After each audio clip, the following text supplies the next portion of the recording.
Auntie here, and today we're reading this book. This book is called The Name Jar by Yangsook Choi. Before we begin, could you tell me your name? Oh, I love that. What a beautiful name. Let's begin our story today.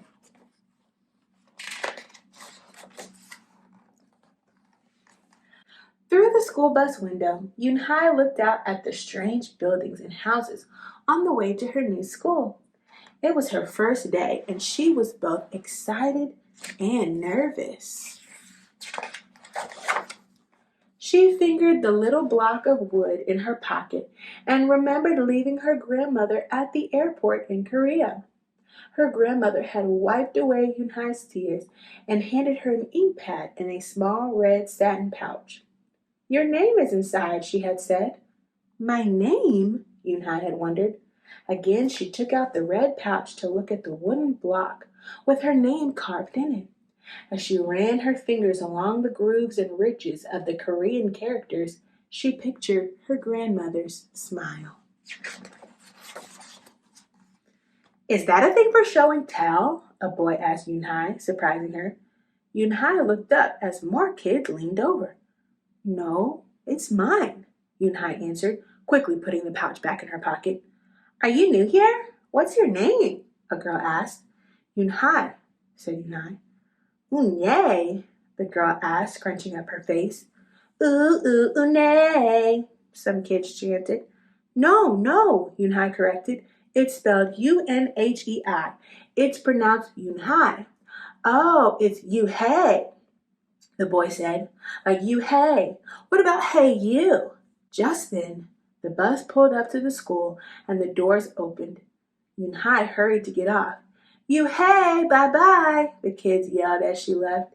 Unhei felt herself blush. Unhei stood in the doorway of her new and noisy classroom. She was relieved that the kids on the bus had gone to other rooms, but her face still felt red. "Aren't you going in?" asked the curly-haired boy with lots of dots on his face. "You're the new girl, right?" he asked cheerfully. Unhei nodded, and before she could walk away, the boy took her hand and pulled her through the door. "Here's the new girl," he announced so loudly that the teacher, Mr. Kokotos, almost dropped his glasses. Mr. Kokotos thanked him and greeted Unhei. "Please welcome our newest student," he said to the class. "She and her family just arrived from Korea last week." Unhei smiled broadly and tried not to show her nervousness. "What's your name?" someone shouted. Unhei pictured the kids on the bus. I haven't picked one yet," she told the class, "but I'll let you know next week." As Mr. Kokoto showed her to her desk, she felt many round and curious eyes on her. "Why doesn't she have a name?" she heard someone whisper. "Maybe she robbed a bank in Korea and needs a new identity," the boy replied. On the bus home, nobody teased her, but Unhei kept thinking about her name. "How was school, Unhei?" her mother asked when she walked in. "Did you understand the teacher?" Unhei simply nodded. She unpacked her school bag and set the red pouch by a photograph of her grandma. "I'm glad you are learning English well," her mother said. "You must study hard, behave nicely, and get good grades to show that you're a good Korean."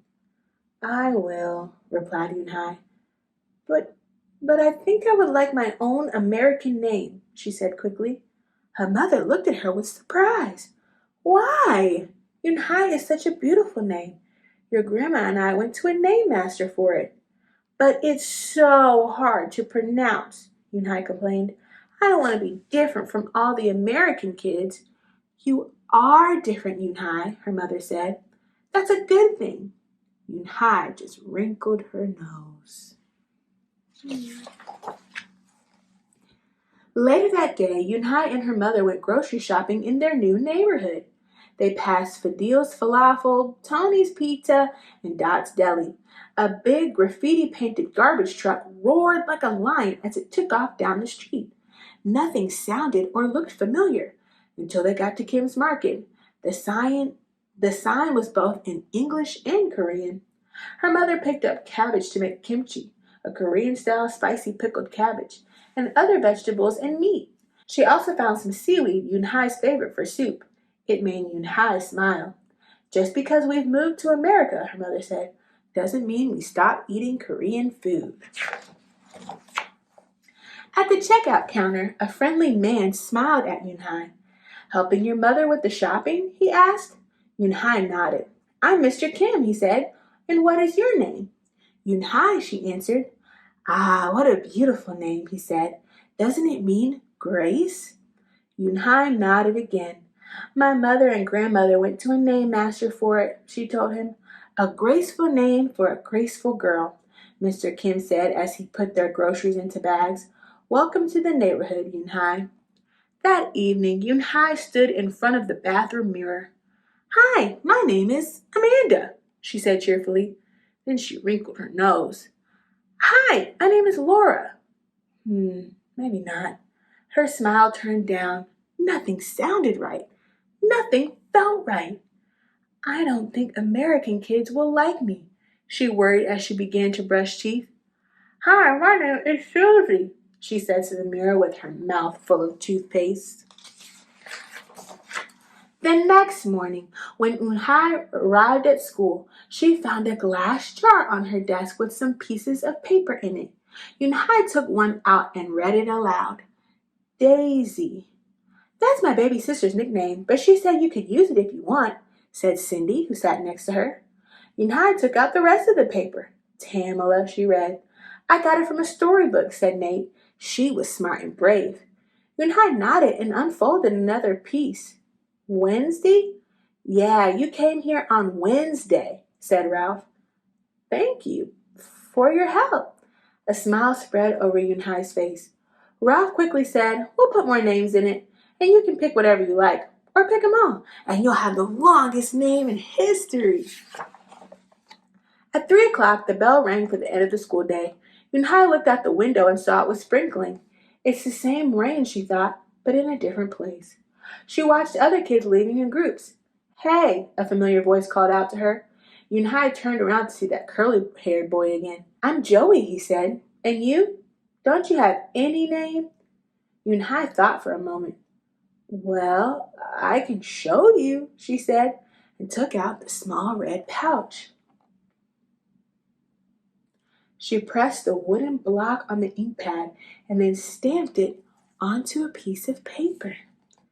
This is my name stamp, she said. My grandma gave it to me. In Korea, I can use it as a signature when I open my bank account or write a letter. And whenever I miss my grandma, I use it to fill a piece of paper. Want to try it? She offered the stamp to Joey, and he carefully inked the stamp and pressed it hard on the paper.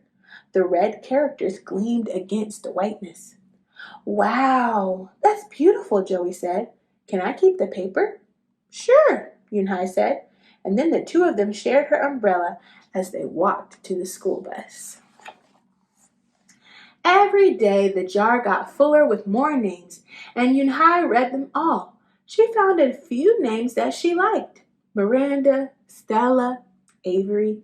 They sounded interesting. I hope you choose the name I put in, Marco told her at snack time. I've put in 3 more, said Ralph. Madison, Park, and Lex. They're my favorite street names. Maybe you should close your eyes and draw a name, Rosie suggested. Ralph frowned. That's silly. What if she doesn't like the name she draws? Well, we didn't get to choose our names when we were born, did we? Rosie argued. Everyone thought about this. When Unhei got home from school that day, her little brother ran to give her a letter. It was from Grandma. She opened it quickly. It said, To my Unhei, I hope you are enjoying your new school and new friends. Be sure to help your mother and your little brother. Here the moon is up, but there the sun is up. No matter how far apart we are and no matter how different America is from Korea, you'll always be my Unhei, your grandma forever. Unhei took out her wooden stamp and filled a paper with it. She thought for a long time in front of the bathroom mirror. On Saturday, Unhei walked to Mr. Kim's store. Mr. Kim was helping a customer, but he looked up and greeted her. Hi, Unhei. Hello, Mr. Kim, Unhei replied. She felt as if she was back in her old neighborhood in Korea. "Hey," said the customer, turning around. It was Joey. "Your name is Unhei?" he asked with her eyes open wide. Unhei looked quietly at Mr. Kim, then turned to Joey. She nodded slowly. "Yes, it's pronounced Unhei, and it means grace," Mr. Kim added. "Unhei," Joey said slowly, and this time perfectly. It made Unhei smile. "I'll have it ready for you tomorrow," said Mr. Kim to Joey. "Thank you, Mr. Kim. See you Monday, Unhei," Joey said to her.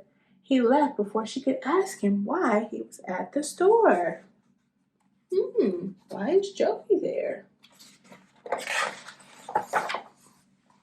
On Monday, Unhei came to class early to look at the names one last time, but the jar wasn't on her desk. Instead, there was a single piece of paper on it, paper with the name on it. Unhei slipped it in her pocket. "Where's your name jar?" Ralph asked as soon as he thought it was gone. "I don't know," Unhei said. "It wasn't on Mr. Kokoto's desk or on any other desk, and it wasn't on the counters of any of the shelves." As other kids arrived, they helped look. Soon Mr. Kokotos came in and Ralph shouted at him, "The name jar is gone! The jar with all the names in it!" "Gone?" Mr. Kokotos replied. With a look of concern, he asked Unhei, "Did you get a chance to read all the names?" Unhei nodded. She took a breath. "I'm ready to introduce myself," she said. Unhei wrote her name in both English and Korean on the chalkboard. "I like the beautiful names and funny names you thought of for me," she told the class, "but I realized that I like my name best, so I chose it again. Korean names mean something. Unhei means grace." "Grace, grace Unhei," shouted Ralph. Everyone tried to say it. Unhei, Unyi, Unhei, Unhei. Unhei said her name again slowly and clearly. Soon the kids began to say it better, even Mr. Kokotos. They applauded Unhei's choice. "I was named after a flower," Rosie whispered to Unhei. "Lots of American names have meanings too," Mr. Kokotos reminded everyone. When the class was dismissed, Unhei heard her new friends say goodbye. "Bye, Unhei. See you tomorrow." "Goodbye, Unhei." Unhei said goodbye and then looked around for Joey. But he was gone. "Unhei, Unhei, come downstairs," Mother called up to Unhei. "Your friend is here." Unhei rushed down to see what she meant. There stood Joey. In his arms was the name jar. Joey looked embarrassed. Well, I took it, but only because I wanted you to keep your name. And you did." He reached in and pulled out the names. "Do you want to keep them?" "Thank you. I'll keep them as a souvenir," Unhei said happily. Then she pulled out a piece of paper from her pocket. "Do you want this back?" Joey grinned. "You can keep it. I'll return the name jar to our class. Maybe you could put some Korean nicknames in it for us, names with good meanings." "I could do that," agreed Unhei. "I've already got a Korean nickname," Joey said. "Mr. Kim helped me choose it."